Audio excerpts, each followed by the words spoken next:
बाबासाहेब आंबेडकरांची वंचित आघाडी आणि MI यांना लोकांनी स्वीकारलेलं नाही, म्हणजे झिडकारलेलं आहे. काय तुम्हाला काय वाटतं याच्याविषयी, काय तुमचं काय खरं म्हणजे ते अपेक्षित प्रमाणित झालेलं आहे.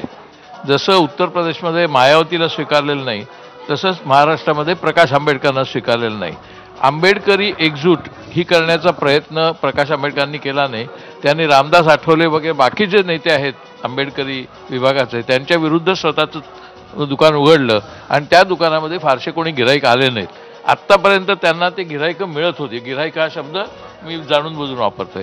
त्यांना आत्तापर्यंत जी गिऱ्हाईकं मिळत होती ती गिऱ्हाईकं प्रामुख्याने कोणाची मतं पाडायची आणि त्या पाडण्यामुळे कोणाची निवडून आणायची ह्याचं गणित ज्याच्या फायद्याचं असेल त्याच्या मदतीसाठी ती असायची. आणि हे प्रकाश आंबेडकरांच्या अनेक अनुयायांना जेव्हा लक्षात आलं, तुम्हाला कल्पना नाही आहे, प्रकाश आंबेडकरांनी ज्यावेळेला शिवाजी पार्कला भाषण केलं त्या भाषणानंतर 100 दलित नेत्यांचं एक पत्रक आलंय.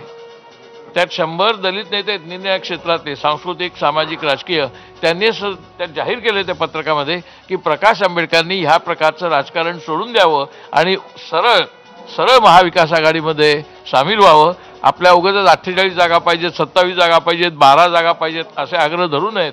ज्या 3-4 जागा त्यांना ऑफर केल्या गेलेल्या आहेत त्यात अकोला पण होती, तर मग ते 1-2 सीटा तरी निवडून आणू शकले असते. पण त्यांनी तो सगळा जो काही घाट घातला तो कोणाला तरी निवडून देण्यासाठी म्हणजेच कोणाला तरी पाडण्यासाठी केला.